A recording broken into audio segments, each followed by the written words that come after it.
Assalamualaikum warahmatullahi wabarakatuh. Kembali lagi di channel Suketirang. Terima kasih untuk kalian semua yang masih setia di channel ini. Semoga sehat selalu dan semoga diberi kelancaran dalam segala urusannya. Di kesempatan kali ini, saya Mang Dayun akan membawakan sebuah cerita yang berjudul Akibat Menggusur Perkampungan Gaib. Cerita ini ditulis oleh akun Facebook bernama Rembulan Redup. Sebelum cerita ini dimulai, jangan lupa untuk like, komen, dan subscribe channel ini. Dan juga tekan lonceng notifikasinya agar kalian semua tidak ketinggalan cerita-cerita terbaru dari kami. Tentunya tak usah berlama-lama lagi. Langsung saja kita masuk ke ceritanya.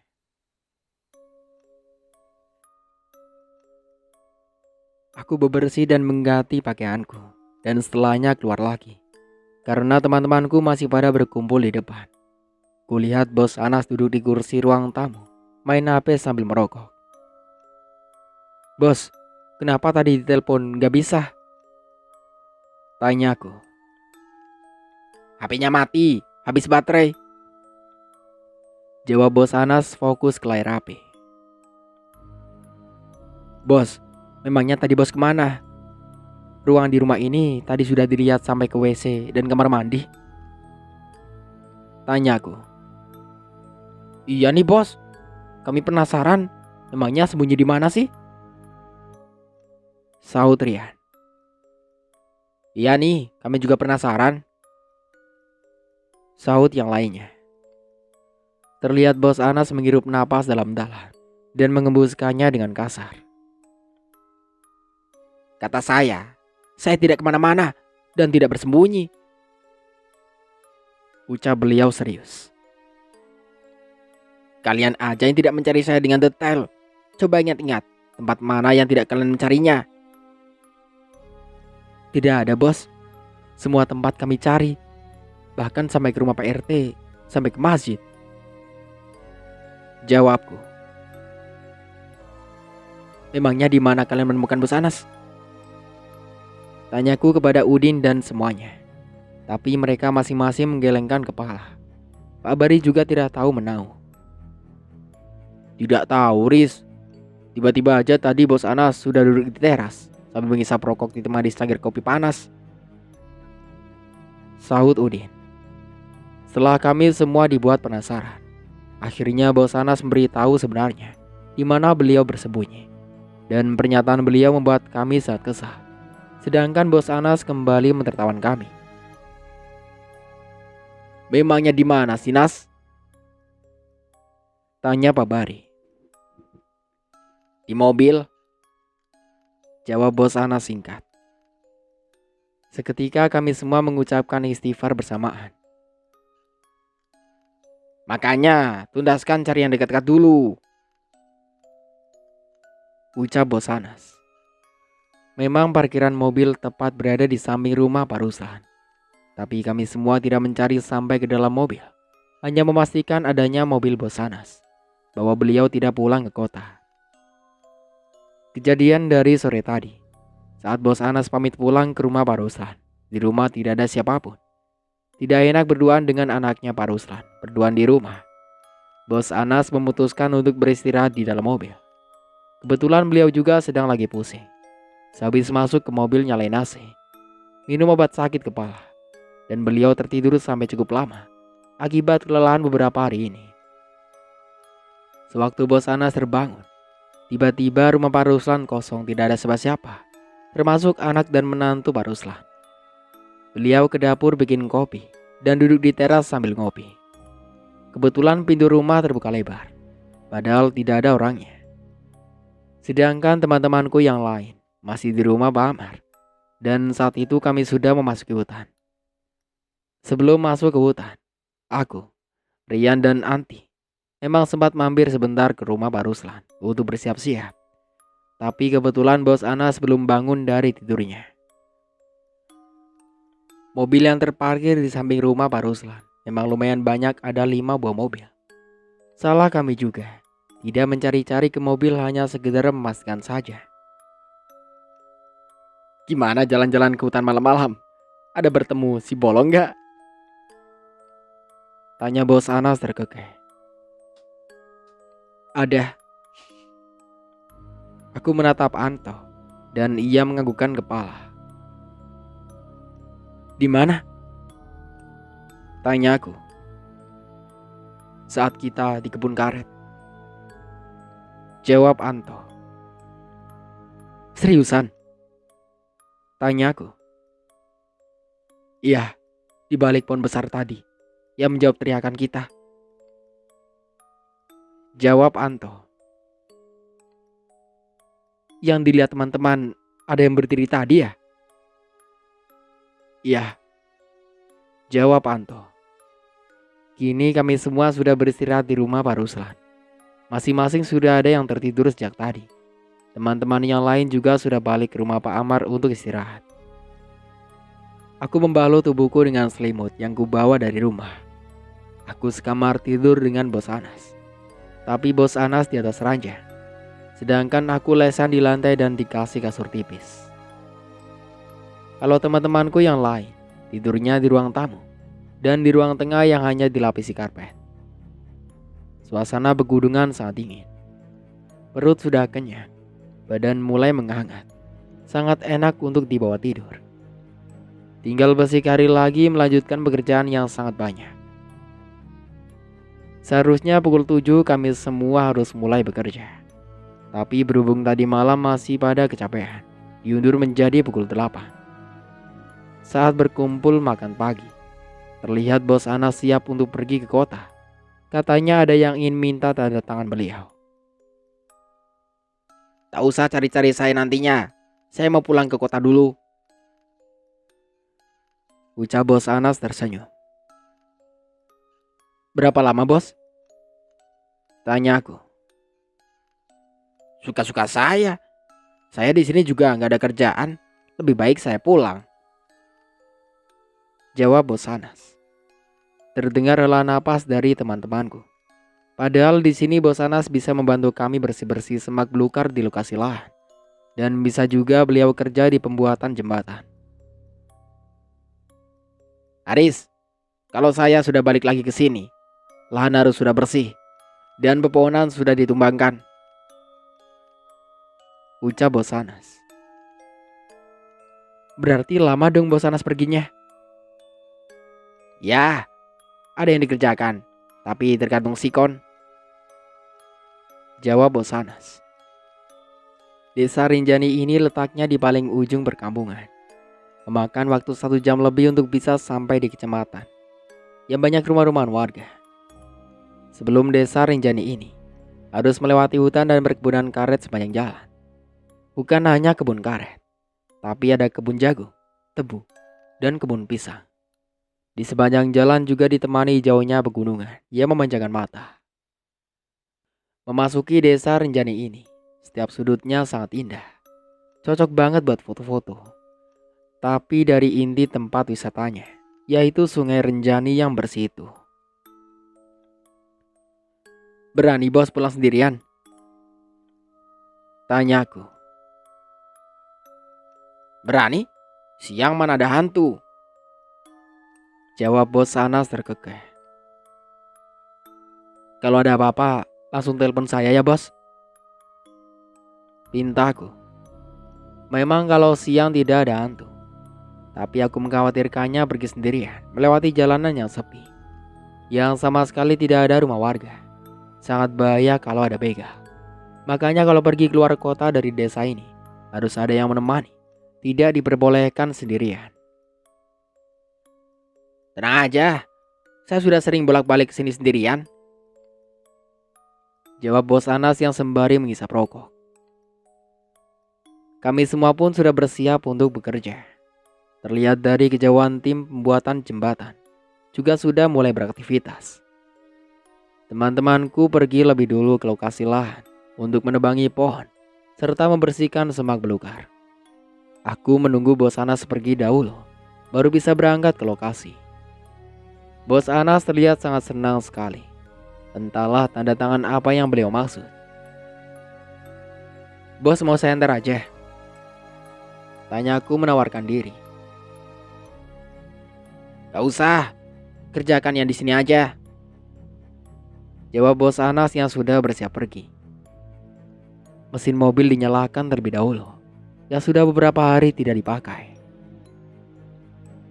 Tak perlu khawatir, pagi begini banyak orang, sambung Bos Anas.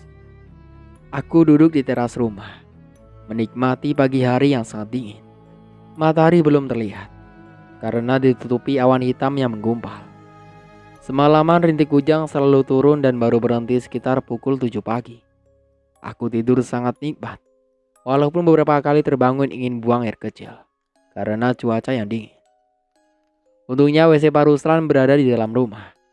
Andaikan di luar rumah, bisa-bisa aku selalu meminta temanku untuk menemaniku. Di belakang rumah Pak Ruslan ini juga rata perkebunan karet. Karena mayoritas penduduk di sini, pekerjaannya hanya berkebun. Rumah warga saling berjauhan. Tapi lumayan banyak yang tinggal dan menetap di sini. Desa Renjani ini yang paling ujung. Sehabis desa ini tidak ada lagi desa lain. Hanya jalan buntu, yaitu hutan yang diliputi gunung. Di desa ini juga ada masjid, musola, sekolahan dan puskesmas. Tapi kalau mau pergi ke rumah sakit, hanya ada di pusat kota yang membutuhkan waktu lumayan lama. Aku juga sangat ingin memiliki rumah di sini, yang setiap harinya pergi ke ladang untuk berkebun. Anak istri menunggu di rumah. Setiap harinya pergi pagi pulang zuhur, hanya untuk makan, sholat dan istirahat. Tak perlu lagi aku meninggalkan anak dan istriku pergi-pergi seperti ini, yang membutuhkan waktu lama. Aku menjadi kangen dengan mereka. Dari tadi aku menghubungi lewat sambungan video call, tapi tidak tersambung, karena sinyalnya tertutup gunung. Sambil menunggu Bos Anas, aku terlebih dahulu menelepon istriku. Hanya telepon biasa saja yang bisa. Untungnya di sini ada orang yang jual pulsa. Halo, assalamualaikum, ucapku. Waalaikumsalam ayah, jawab Ibra, anak pertamaku. Aku menanyakan kabar dan sekolahnya. Tidak lupa aku juga menanyakan si bungsu perempuan. Mama mana? Tanyaku. Lagi mandi ya? Ayah kapan pulang? Tanyanya dari seberang sana. Nanti ayah kabarin kalau sudah mau pulang nak, jawabku. Tak lama sudah terhubung ke Fatma istriku. Gimana kehamilan kamu? Tanyaku. Alhamdulillah baik mas, meskipun masih sering mual-mual, jawabnya. Beberapa kali anak-anakku meminta untuk video call bersama, tapi tidak bisa. Mereka kangen. Aku yang di sini juga sangat kangen dengan mereka.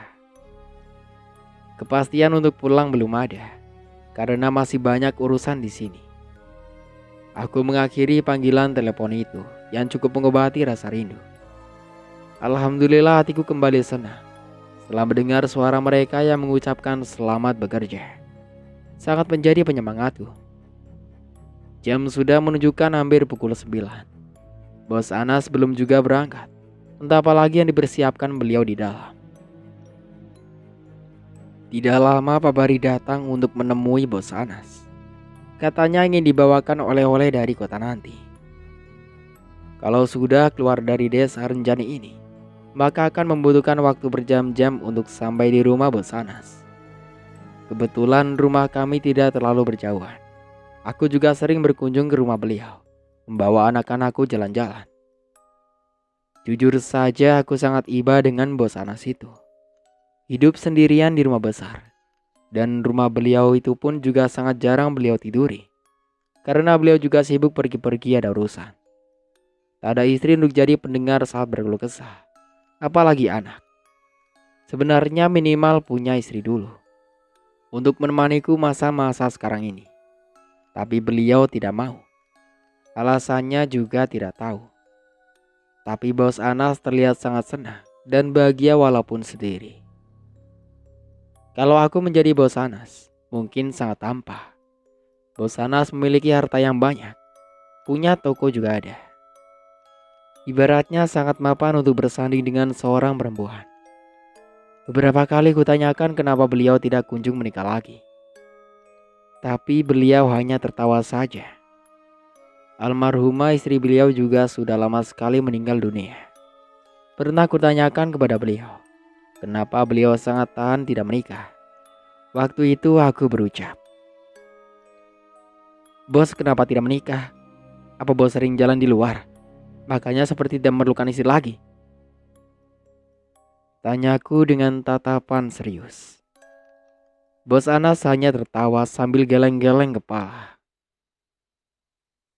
"Enak aja, saya nggak pernah jajan di luar, walaupun banyak yang menawarkan diri," jawab bos Anas menepuk bahu kencang. "Terus, kenapa tidak menikah?" Tanyaku. "Suka-suka saya dong," jawab bos Anas dengan suara sedikit bergetar dan mengalihkan pandangan menatap ke arah lain. Sering kutanyakan begitu, tapi beliau hanya menjawab singkat, "Terserah saya." Bisa dikatakan bos Anas itu sangat misterius. Memang benar, ada banyak perempuan yang menawarkan diri, tapi selalu beliau tolak. "Aris, saya pergi dulu ya," ucap beliau membuyarkan lamunanku. "Oh iya," jawabku. "Kenapa melamun? Mikirin apaan?" tanya beliau. "Duit bos," jawabku. Bos Anas tertawa mendengar penuturanku. Padahal bukan duit yang kupikirkan. "Waduh, keren banget bos. Memangnya beneran nih, pulang hanya untuk tanda tangan?" Ucapku memperhatikan pakaian bos Anas dari atas sampai bawah. Bahkan aroma parfum juga sangat menyengat. Bos Anas yang nyengir tak menjawab pertanyaanku. "Mau ketemuan sama perempuan ya?" Selidikku dengan mata membulat. "Ya," jawab beliau tersenyum. "Ceritain dong bos, cantik kagak?" tanyaku. "Nanti saya ceritakan kalau villa selesai. Pokoknya semua pekerjaan di sini sudah selesai," jawab bos Anas. "Ah, kelamaan bos," ucapku. Bos Anas tertawa. Beliau izin pamit pergi dengan aroma yang semerbak wangi. Terlihat wajah beliau sangat memancarkan kesenangan. Saat setelah mobil bos Anas tidak terlihat lagi, aku pun juga bersiap pergi ke lokasi untuk mengecek apa saja yang perlu dikerjakan. "Haris, apa mau saya antar?" tanya Pak Bari. "Tak usah pak, saya berani saja kalau siang hari," jawabku. "Tapi saya sekalian mau cek lokasi juga Haris," ucap Pak Bari. "Oh ya sudah kalau begitu pak, kita berangkat bersama," jawabku. Aku berjalan masih merasa sedikit sakit. Apalagi tadi malam aku kembali jatuh. Saat di jembatan gantung aku baru ingat kalau tadi malam aku terjatuh gara-gara kesenggol nisan. Rencananya hari ini segera aku perbaiki nisannya. Untungnya ada Pak Bari yang menemaniku. Mungkin kalau sendirian memperbaiki nisan sangat menakutkan, apalagi di tengah perkebunan karet. "Tadi malam kalian memang mencari Ana sampai ke lokasi lahan ya?" tanya Pak Bari. "Iya pak, saat bapak tadi malam menelpon, waktu itu kami sudah sampai di lokasi," jawabku. "Untung kalian semuanya selamat. Padahal bahaya sekali, apalagi jalanan yang menanjak begini," ucap Pak Bari. "Bapak bantu saya ya nanti di perkebunan karet mencari pemakaman," ucapku sambil berjalan. "Astagfirullah, buat apa Riz?" Tanya beliau kaget dengan mata membulat. Aku pun menceritakannya kepada Pak Bari kalau aku tadi malam terjatuh gara-gara keinjek nisan orang. Mana mungkin aku memperbaikinya tadi malam. Kamu yakin itu nisan? Tanya Pak Bari. Iya Pak, karena kayunya itu bentuknya bulat di kepala atasnya. Jawabku. Emang ada kuburan ya di perkebunan karet? Tanya Pak Bari. Nggak tahu juga Pak. Jawabku. Ya, baiknya sepatnya kembalikan nisan orang Ris. Kok saya jadi merinding ya? Ucap Pak Bari yang berjalan di belakangku. Aku hanya tersenyum menanggapinya. Pak Bari ini sama saja dengan Bos Anas, yang sama-sama so pemberani. Setauku kalau orang zaman dulu memang kalau ada yang meninggal dunia, boleh dikuburkan di mana saja. Makanya tak jarang di hutan-hutan begini ada nisan. Dulu tidak ada khusus tanah pemakaman. Sampai di perkebunan karet, aku mengingat-ingat kejadian dan mencari-cari nisan itu. Di sini sama sekali tidak ada orang. Biasanya ada saja 1 atau 2 orang. Tapi kali ini benar-benar aku dan Pak Bari saja. Aku mencari-cari dan memperhatikan kayu-kayu yang berserakan. Sedangkan Pak Bari juga ikut di belakangku. Aris, sini. Aku menoleh kepada Pak Bari. Ternyata Pak Bari mendapatkan nisan itu. Tergolek di atas tanah dan daunan kering. Kemungkinan makamnya hanya sekitar sini. Benar nisan gak menurut Bapak? Tanya aku. Iya Aris, sepertinya. Tapi udah lumutan. Jawab Pak Bari mengiyakan. Kayu ulin yang dipegang Pak Bari itu memang sudah berlumut. Tapi berhubung itu jenis kayu yang kuat, walaupun bertahun-tahun bahkan berpuluh-puluh tahun, masih kuat dan bagus. Aku tahu jenis seperti ini, harganya sangat mahal. Dan biasanya dijadikan orang buat membatas tanah dan dijadikan nisan. Saat aku mau mengambil nisan itu, tiba-tiba dari belakang kami ada yang menyapa, hingga membuat kami berdua kaget. Hei, ngapain kalian ada di sini? Tanya seorang itu. Saat kami berbalik, ternyata lagi-lagi bapak tua yang bertubuh kerdil itu. Aku sangat kaget. Bahkan Pak Bari yang juga ikut kaget malah berteriak. Astagfirullah. Ucap Pak Bari mengelus-elus dada. Aku tahu bapak tua bertubuh kerdil ini bukanlah manusia, tapi mereka dari alam gaib. Karena waktu lalu aku pernah dipermainkan oleh beliau saat mencari-cari sumur. Aku dan Pak Bari sempat beringsut mundur. Tapi untungnya Pak Bari bisa mengendalikan perasaan agar tidak takut. Kali ini bapak tua di depanku ini tidak memakai baju kuning, tapi hanya memakai baju biasa. Aku sangat takut sebenarnya saat kembali bertemu dengan beliau. Takut dipermainkan oleh beliau lagi.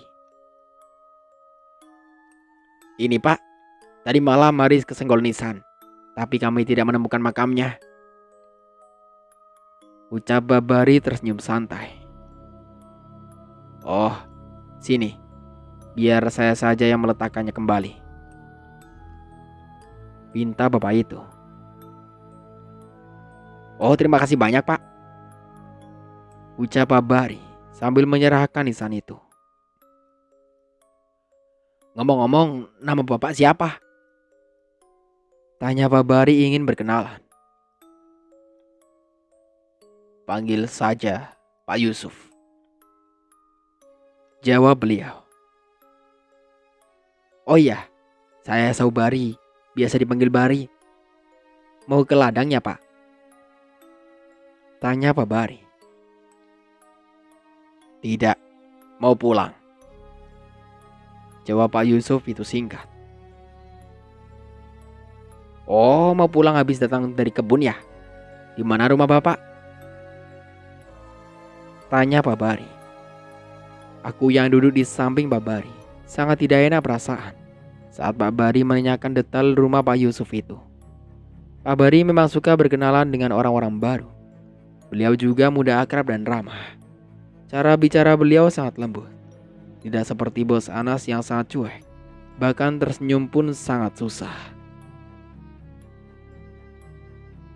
Mau ke rumah saya? Biar sekalian saya tunjukkan. Tawar Pak Yusuf. Mendengar tawaran dari Pak Yusuf, tiba-tiba jantungku berdetak kencang. Aku takut Pak Bari mengiyakannya. Bisa-bisa kami hilang karena dibawa oleh makhluk gaib. Aku menatap wajah Pak Bari yang tidak hentinya sejak tadi selalu tersenyum saat berbicara dengan Pak Yusuf. Oh tidak Pak, lain kali aja. Kami sedang sibuk bekerja di lokasi lahan di sana. Tolak halus Pak Bari sambil menunjuk ke arah jalan menuju lokasi lahan. Oh, tapi nanti harus mampir ya, agar lebih dekat dengan kami, melihat rumah saya. Ucap Pak Yusuf menatap tajam ke arah Pak Bari dan mendelikan tatapannya ke arahku. Oh iya, pasti Pak, jawab Pak Bari semringah.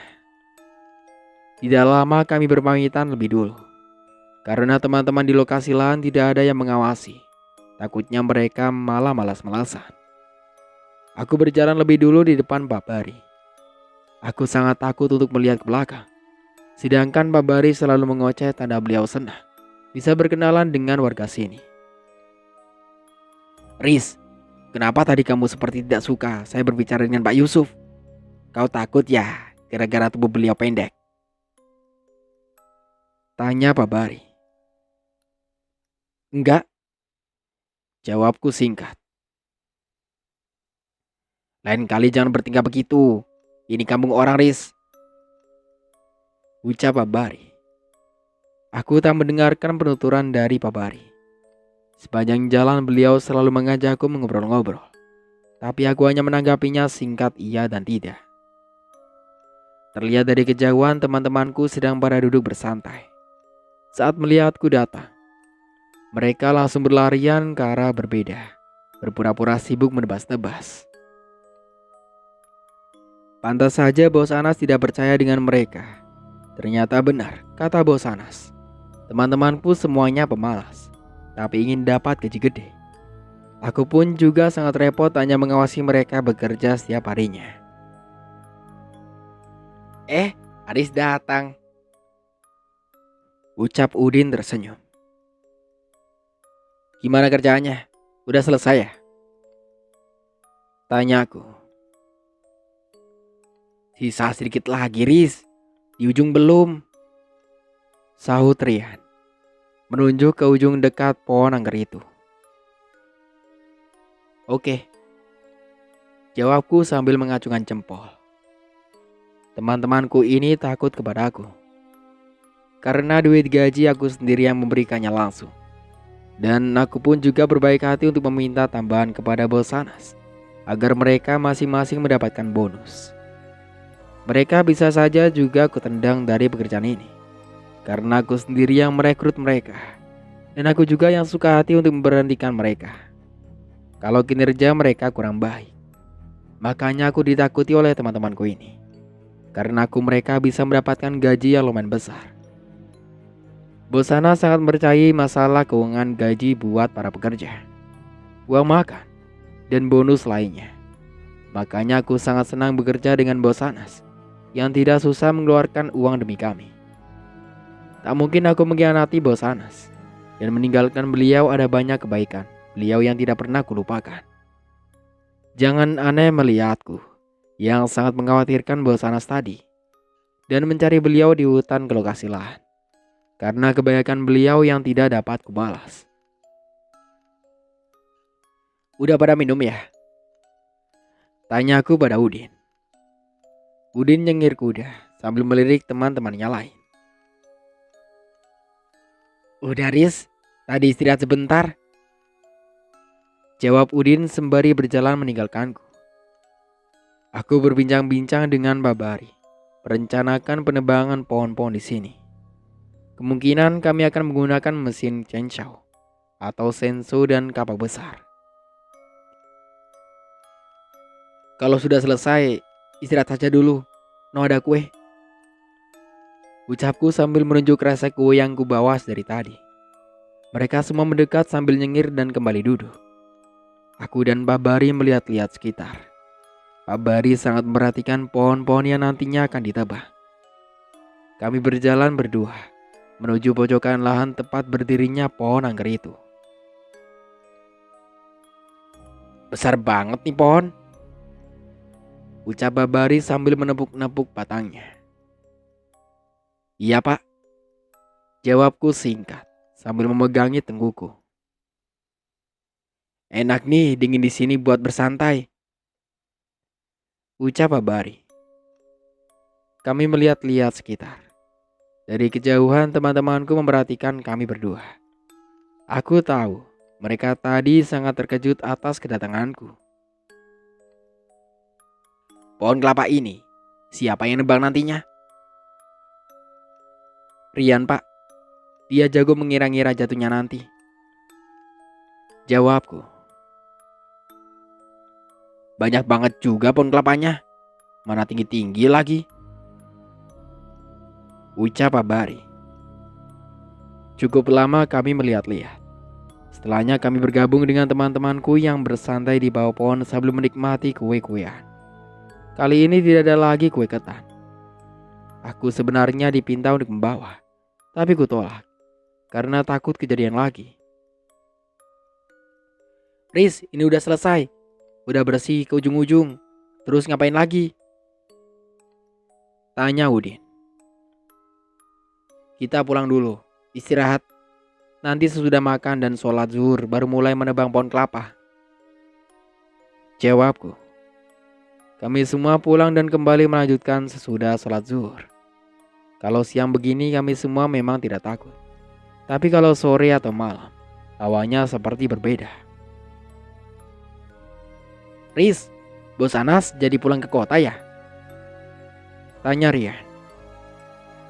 Iya, baru tadi pergi, jawabku. Kami berjalan bersamaan sambil sesekali bercanda. Saat di kebun karet, aku tidak menemukan Bapak Yusuf itu lagi. Tapi saat aku kembali melihat ke arah yang tadi kami sempat mengobrol, netraku menangkap kayu ulin nisan itu. Kemana beliau? Bukannya tadi beliau ingin mengembalikannya ke makam. Aku tak ada urusan lagi tentang nisan itu, karena itu tanggung jawab Pak Yusuf, beliau yang tadinya menawarkan diri. Sampai di depan rumah Pak Ruslan, tiba-tiba ponselku berdering. Tertera di layar atas nama Bos Anas.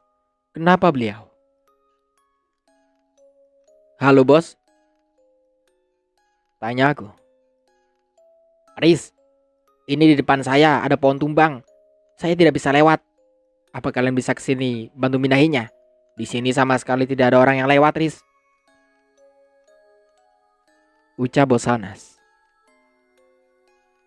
Astagfirullah bos, Bos Anas jangan keluar dari mobil dulu. Kalau bisa langsung putar balik ke sini, jawabku. Tidak apa Riz, kalian aja yang kesini, cepetan, perintah Bos Anas. Aku dan timku langsung meluncur menggunakan mobil.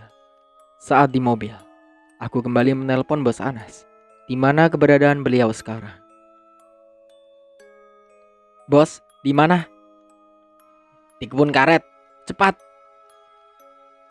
jawab Bos Anas.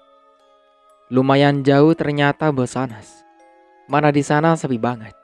Mau-maunya Bos Anas tidak mau putar balik. Rian membawa mobil dengan kecepatan tinggi. Ada 7 orang yang ikut termasuk Pak Bari. Sekitar 20 menitan, kami sudah memasuki jalanan yang di sepanjang jalannya ada pohon-pohon karet. Jalanan memang beraspal mulus, tapi sedikit-sedikit menaiki tanjakan. Terlihat di depan mobil sedan hitam milik Bos Anas kelihatan. Dari balik mobil terlihat Bos Anas sedang berdiri. Padahal tadi sudah keperingatkan beliau untuk tidak keluar dari mobil. Bos Anas diam mematung menghadap berjalan. Pohon yang tumbang itu memang ada, tapi tidak terlalu besar, hanya pohon karet. Bos Anas, kenapa keluar dari mobil? Tanyaku kesal. karena sangat bahaya apabila sendirian di sini. Teman-temanku sudah menggeser pohon karet yang tumbang itu. Aris, ucap Bos Anas kaget. Kenapa keluar dari mobil, bos? Bahaya, ucapku. Itu tadi ada orang yang ngetok-ngetok kaca mobil, makanya saya keluar. Bukan orang jahat, jawab Bos Anas. Terus ngapain? Bantu juga enggak kan? Tanyaku. Iya, kakek-kakek tua, makanya beliau nggak bisa bantu, jawab Bos Anas gelagapan seperti ada yang disembunyikan. Mau lanjut jalan, bos? Atau kami antar sampai kecamatan? Tanyaku. Saya berani, Riz. Kalian balik lagi aja, ucap Bos Anas sambil mengibas-ibaskan tangannya dan kembali masuk ke mobil. Menurutku dari wajah Bos Anas seperti orang yang lagi ketakutan. Tapi beliau tetap meneruskan perjalanan menuju kota. Kakek-kakek yang dimaksud Bos Anas juga tidak ada. Aku terdiam menatap mobil Bos Anas yang menghilang dari pandangan. Kenapa, Bos Anas? Tanya Pak Bari. Gak tahu, Pak, jawabku. Ku tahu ada yang disembunyikan oleh beliau, tapi entahlah apa. Kami semua kembali ke desa Renjani. Seperti ada aneh gak dari gelagatnya Bos Anas? Tanya Udin membuka percakapan. Iya, seperti orang ketakutan. Mungkin karena takut terlambat sampai ke kota, jawab Rian sambil menyetir mobil. Ternyata teman-temanku juga merasakan ada yang aneh dari gelagat Bos Anas tadi. Wajah beliau seperti orang tegang, macam seperti orang yang habis melihat hantu. Ternyata teman-temanku juga merasakan ada yang aneh dari gelagat Bos Anas tadi. Wajah beliau seperti orang tegang, macam seperti orang yang habis melihat hantu. Sesampainya di rumah Pak Ruslan, ternyata makan siang sudah siap. Teman-temanku sengaja menunggu kami datang agar bisa makan siang bersama. Makan siang ada ikan nila dengan lalapan. Tidak ketinggalan sambal pedas yang membuat nafsu makan bertambah. Pak Ruslan langsung meminta kami untuk makan. Kami makan bersama. Baru sesudah makan langsung sholat. Sebagian dari kami memilih sholat di rumah, karena kalau sholat di masjid membuat kami tak nyaman. Orang-orang akan memandang kami sinis, menampakkan ketidaksukaan.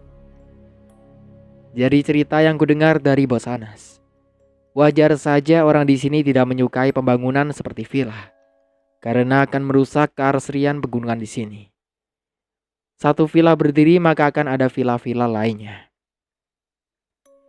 Villa yang sekarang saja belum diletakkan satu batu pun, tapi Bos Anas sudah merencanakan pembangunan villa selanjutnya.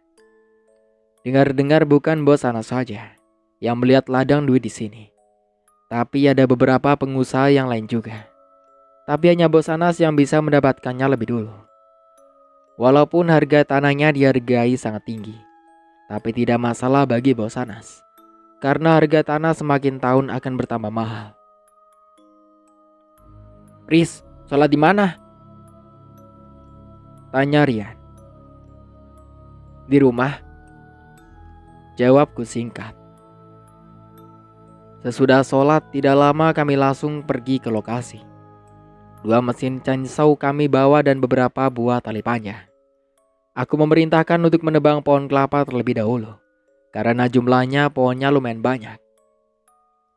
Saat kami semua ingin pergi, tiba-tiba Pak Bari datang menyapa kami. Pak Bari pengawas dari tim pekerja pembuatan jembatan. Beliau adalah teman akrab Bos Anas. Riz, udah mau pergi ya? Tanya Pak Bari. Iya Pak, mau cepat menebang pohon, jawabku. Setelah berbasa-basi dengan Pak Bari, aku berlari menyusul teman-temanku di depan yang lebih dulu berjalan. Riz, berapa hari Bos Anas perginya? Tanya Rian. Gak tahu, Mungkin hanya sebentar. Katanya hanya untuk tanda tangan. Jawabku. Hebat juga ya bos Anas. Ke kota jauh-jauh hanya untuk coret-coret. Sahut yang lainnya. Aku terkekeh mendengarnya. Begitulah kalau orang penting dipanggil hanya minta tanda tangan. Tanda tangan bos Anas menghasilkan duit. Tanpa ada tanda tangan beliau, duit tak bisa cair. Timbalku sambil tertawa. Saat tiba di lokasi lahan, kami memasang tali di pohon kelapa. Nanti beberapa temanku akan mengarahkan jatuh pohonnya ke tempat yang tepat, agar tidak jatuhnya di tanah orang lain. Di sekitar lahan kami, memang tidak ada perkebunan karet. Tapi ada pohon-pohon rambutan, mangga, dan pohon-pohon manggis yang sedang berbuah. Aku sudah mengira-ngira akan jatuhnya pohon ini. Teman-temanku sudah bersiap dari kejauhan untuk menarik tali ke arah yang sudah ditentukan. Pembukaan penebangan pohon ini akan aku yang melakukannya. Rian menyerahkannya kepadaku sebagai pimpinan. Mesin chainsaw sudah kunyalakan, suaranya sangat memekikkan telinga. Sangat nyaring menggema di tengah hutan.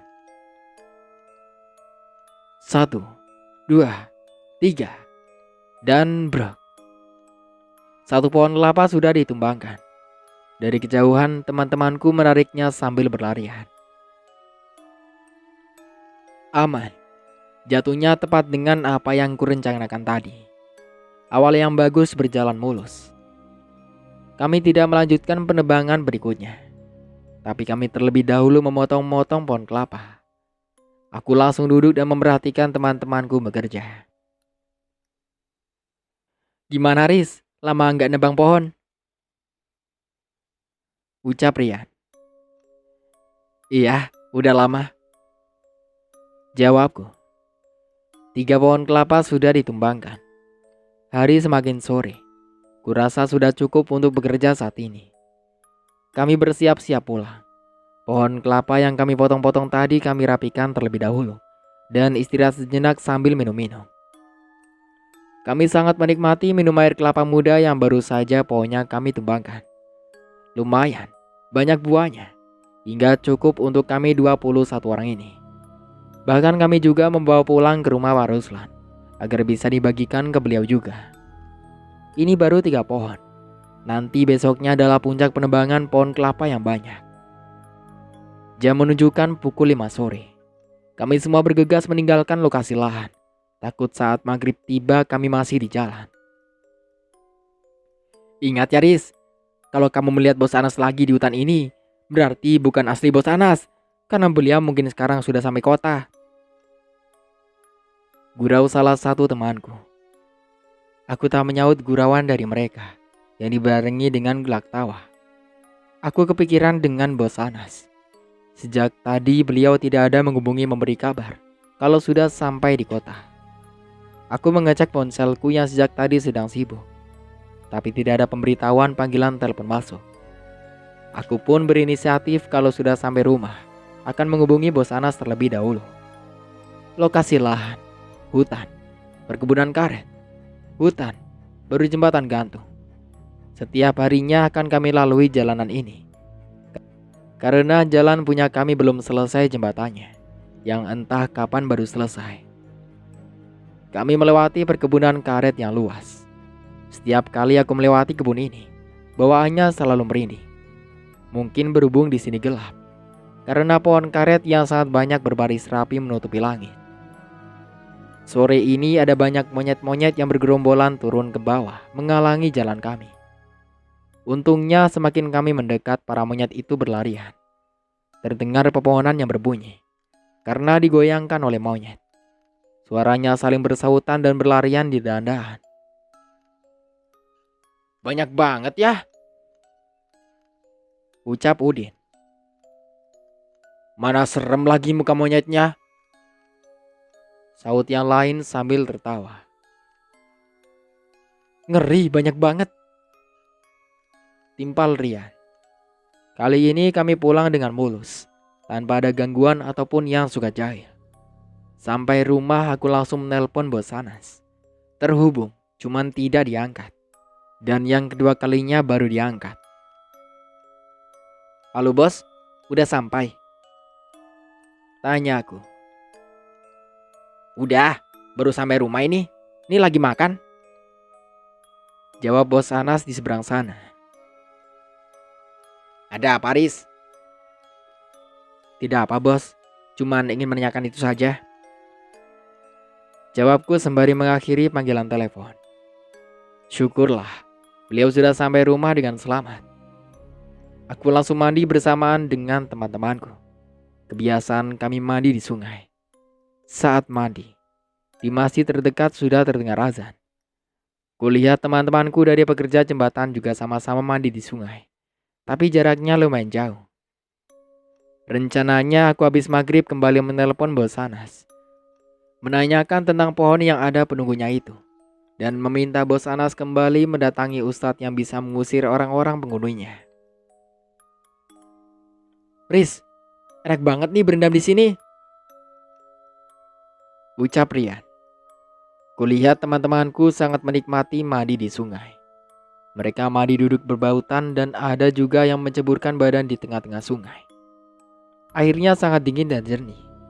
Baru kali ini kami semua menikmati mandi di sungai ini, karena biasanya hanya mandi saat sesudah maghrib dengan suasana gelap.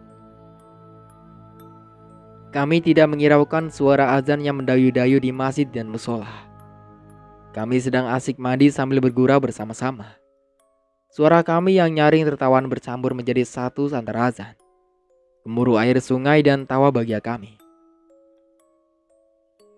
"Udahan yuk, gak enak dilihatin orang-orang yang mau pergi ke masjid," ucapku.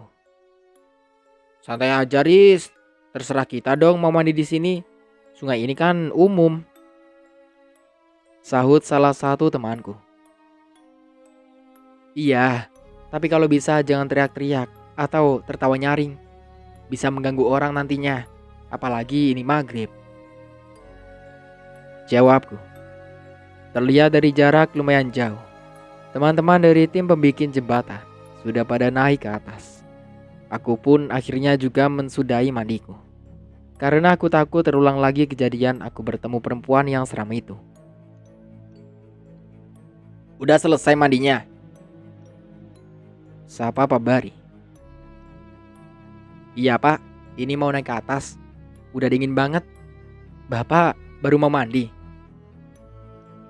tanya aku balik. "Iya nih, rencananya mau mandi di rumah, tapi ada yang duluan mengisinya," jawab Pak Bari. Saat aku sudah sampai di rumah, ternyata teman-temanku juga membuntuti dari belakang. Mereka sudah pada selesai mandi. Aku pun langsung bersiap memakai baju koko dan sarung pergi secepatnya ke masjid.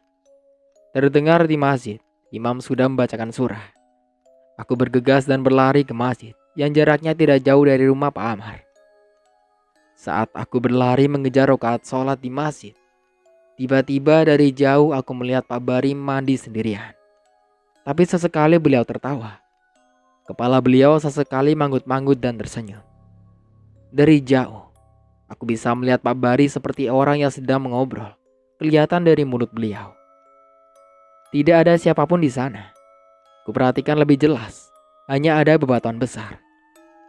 Terlihat Pak Bari seperti menunjuk ke arah jalan yang nantinya akan dibikin jembatan. Pak Bari seperti menjelaskan proyek beliau. Tak kuhiraukan beliau. Aku bercepat-cepat pergi ke masjid. Meskipun hati ini rasanya sangat penasaran, tapi aku juga takut untuk mendekat ke arah Pak Bari yang sedang mandi di pinggir sungai itu. Aku takut aku sendiri yang salah lihat. Bisa saja itu bukan Pak Bari. Rasanya aku sangat trauma terberdaya oleh makhluk gaib yang mempermainkan aku. Sampai di masjid, orang-orang hampir selesai sholat. Aku pun langsung mengangkat takbir. Selesai sholat, aku langsung pulang. Sengaja aku tidak ikut wiridan, karena ingin bercepat-cepat ke rumah Pak Amar, mencari Pak Bari. "Aris?" panggil seseorang. Aku pun menoleh ke sumber suara, dan ternyata suara itu berasal dari mulut seseorang yang ingin ku cari. Pak Bari, baru habis mandi? Tanyaku. Iya, baru selesai. Sholat di masjid tadi ya? Tanya Pak Bari. Iya, Pak. Aku bingung menanyakan mulai dari mana. Kulihat Pak Bari memicingkan mata melihat ke arahku. Ada apa, Riz? Tanya beliau. Belum sempat aku ingin menanyakan. Tiba-tiba Pak Bari langsung menceritakannya kepadaku. Oh iya, tadi saya bertemu dengan Pak Yusuf saat mandi. Ternyata rumah beliau tidak jauh dari sini. Ucap Pak Bari tersenyum. Pak Yusuf, yang bertubuh kerdil itu? Tanyaku memastikan.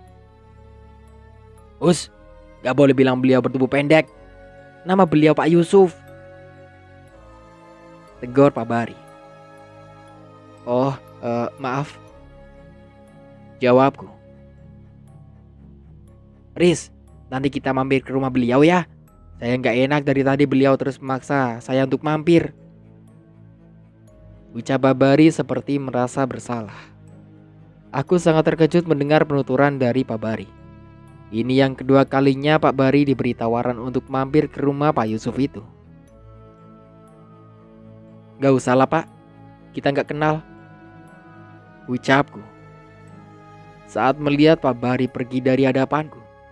Dari kejauhan di seberang sungai, aku melihat Pak Yusuf memakai baju kuning keramat berdiri di bawah pohon bambu yang rimbun.